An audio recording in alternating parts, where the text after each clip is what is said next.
बिस्मिल्लाहिर्रहमानिर्रहीम। अस्सलाम वालेकुम नाज़रीन, आपका अपना मेज़बान ज़ैन इम्तियाज़ आपकी खिदमत में हाजिर है और आप देख रहे हैं वायरल पॉइंट डेली।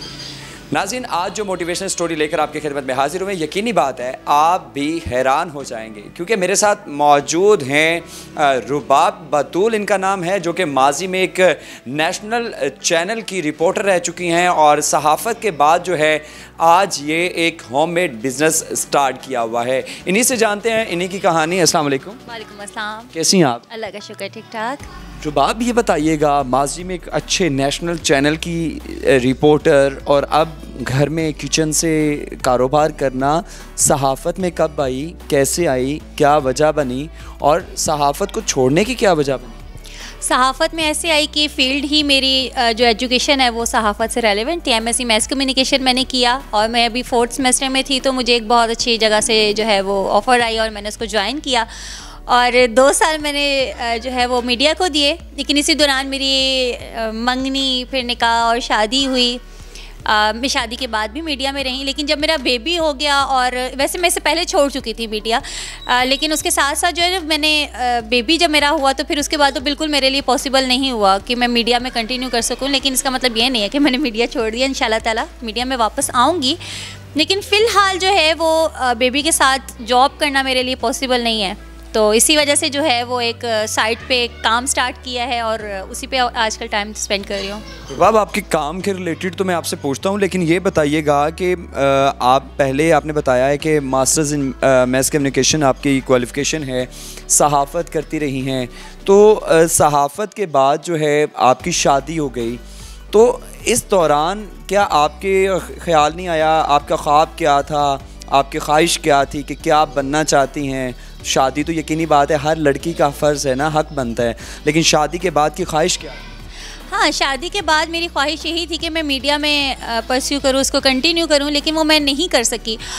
उसकी बहुत सी रीज़न है। एक तो शादी जो है वो मेरी ऑफ़िस से कुछ दूर हुई थी और उसके लिए एक्सपेंस मेरा जो है वो ट्रांसपोर्ट वगैरह का वो काफ़ी चल रहा था और अभी मैंने इतना टाइम दिया भी नहीं था। लेकिन हाँ, ये ज़रूर है, इस दौरान मुझे एक अच्छे चैनल से ऑफ़र आई थी, लेकिन उस टाइम पे मेरा बेबी आने वाला था खैर से दुनिया में, तो मैं उस ऑफ़र को अवेल नहीं कर सकी। उसका थोड़ा सा रिग्रेट रहता भी है कभी, लेकिन वो जब मैं अपने बेबी को देखती हूँ वो रिग्रेट भी ख़त्म हो जाता है। रुबाब, आपके हस्बैंड क्या काम करते हैं? घर में किचन बनाने की या ऑनलाइन बिज़नेस करने की नौबत क्यों आई? मेरे हस्बैंड जो हैं वो गवर्नमेंट एम्प्लॉय हैं।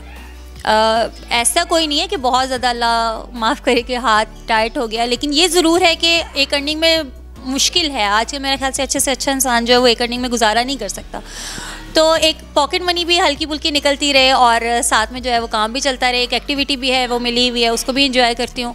तो ये 2 काम हो रहे हैं, अर्निंग भी हो रही है और इंजॉय भी हो रहा है।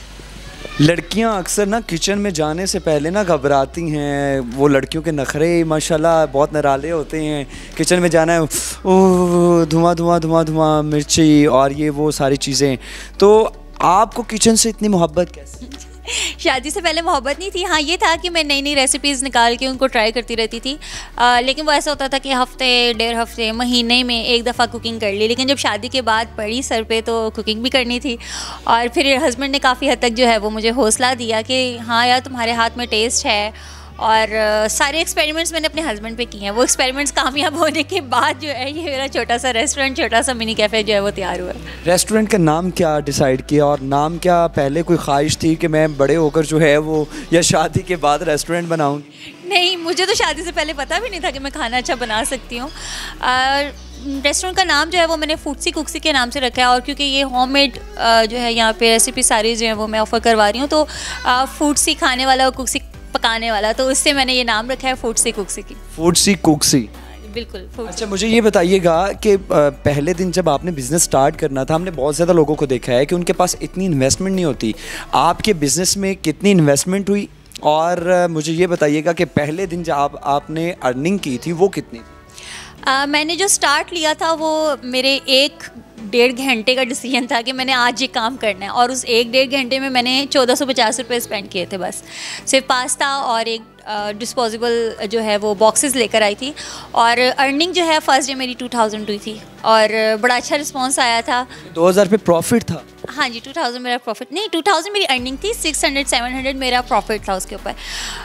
सबसे पहले मैंने अभी ओपन ही किया था, और ओपन करते साथ ही मेरे घर के सामने एक क्लिनिक है, तो वहाँ से कस्टमर आए थे ओपन, और मैं बड़ी खुश हुई थी जब मैंने फ़र्स्ट अर्निंग लिया, और मैंने घर आके अपने हस्बैंड को, कमरे में आके अपने हस्बैंड को दिखाया, क्योंकि मेरे हस्बैंड जो है वो थोड़ा सा इस मामले में थे, नहीं तुम कामयाब नहीं, ये नहीं चलेगा। लेकिन जब फर्स्ट डे बहुत अच्छा रिस्पांस आया तो इन्होंने बहुत अच्छा मुझे भी सपोर्ट किया उसके बाद इसको कंटिन्यू करने में, और इनमें भी एक्साइटमेंट हुई। रुबाब, हमने देखा है कि जितने भी मर्द हजरात हैं शादी के बाद अपनी जो मिसेस है उसको इतना सपोर्ट नहीं करते, इवन दो कुछ ऐसे लोग भी हैं जो शक वगैरह भी करते हैं। तो आपके हस्बैंड ने क्या आपको काम से रोका नहीं है कि आप बाहर जाकर काम करेंगी, या लोग आपसे डायरेक्ट राब्ते में रहेंगे? तो ये वो सारी चीज़ें क्या आपके हस्बैंड के जहन में नहीं है? नहीं, मेरे हस्बैंड ने कभी भी ऐसी कोई बात, एक दफ़ा भी कभी उन्होंने ऐसा कोई जिक्र नहीं किया। मैं समझती हूँ शक वही हस्बैंड्स करते हैं जिनकी शायद ख़ुद भी ऐसा करैक्टर होता है इनका, या शायद उनके कोई जो है पास्ट में कोई ऐसी चीज़ें चलती होंगी, वही लोग शक करते हैं। फ्यूचर में क्या करने का इरादा रखती हैं? फ्यूचर में मैं इंशाल्लाह ताला इसको जो है मज़ीद बढ़ाऊँगी। अभी ये छोटा सा सेटअप है, इसको इंक्रीज़ करूँगी फ़िज़िकली भी, और अगर ऑनलाइन की तरफ आप बात करें तो मैंने एक वेबसाइट बनाई है जो अभी इन प्रोसेस है, उसको मज़ीद उसमें डेवलपमेंट लानी है, उसमें मज़ीद जो है वो आइटम्स, फूड आइटम्स ऐड करनी है।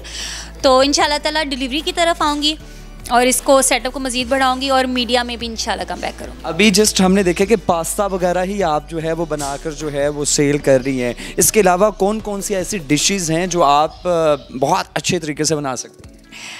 फ़िलहाल तो जो सबसे ज़्यादा जिसको अप्रिसिएशन मिले वो मेरी पास्ता, उसके बाद बिरयानी मेरे हस्बैंड को भी बहुत पसंद है, बार बार हस्बैंड आ जाते हैं, और बिरयानी का फ़ीडबैक पब्लिक की तरफ से भी बहुत ज़बरदस्त आया। उसके बाद अभी हमें कुछ दिन पहले हमने सूप ऐड किया, लेकिन उसको सूप को भी हमने रेगुलेट नहीं किया कि मतलब वो रेगुलर बेसिस पे नहीं होता, वो कभी कभी बना लिया जाता है, इस तरीके से चल रहा है। जब अपना दिल करे तब बना लिया। जब अपना दिल करे तब बना लिया। इसके अलावा कॉफ़ी है, कहवा है, चाय है, वो रेगुलर बेसिस पे हमारा चलता है। कॉफ़ी, कहवा और चाय, इसके अलावा बिरयानी और पास्ता, ये सारी डिशेस जो हैं रुबाब बतूल बहुत ही अच्छे अंदाज से और लजीज तरीके के साथ बनाती हैं। सबसे बड़ी चीज़ ये है कि इनके किचन के आपने क्लिप्स देखे हैं कि किचन बहुत साफ़ सुथरा है, सफाई सुथराई का ख्याल रखा जाता है।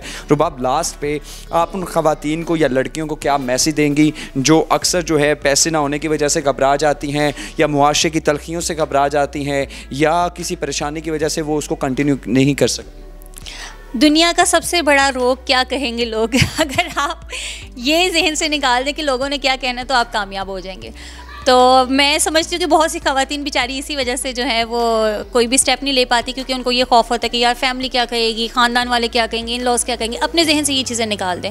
आप में ज़रूर कोई ना कोई क्वालिटी, ज़रूर कोई ना कोई टैलेंट होगा, अपने टैलेंट को निकालें और उसको यूटिलाइज़ करें। दुनिया के खौफ से न डरें, अपने हर खौफ को फेस करना सीखें, आप इंशाल्लाह ताला कामयाब हो जाएंगे। नाज़रीन, मेहनत करें, सिला खुदा की ज़ात ने देना है, और यकीनी बात है सब लोगों में खुदा की तरफ से जो है खुदादाद सलाहियतें मौजूद हैं, लेकिन ज़रूरत इस अमर की है कि उन सलाहियतों को उभारा जाए ताकि वो भी आप भी एक अच्छा रोज़गार तलाश कर सकें, और रोज़गार के लिए आप जो है दर बदर की ठोकरें खाने से बच जाएंगे। सिर्फ़ और सिर्फ आपको अपने टैलेंट को इन्हेंस करना है। मेरे साथ रुबाब बतूल मौजूद थी, उनकी सारी गुफ्तगू आपने मुलाहिज़ा की। आपसे दोबारा मुलाकात होगी अगली वीडियो में। अल्लाह निगहबान।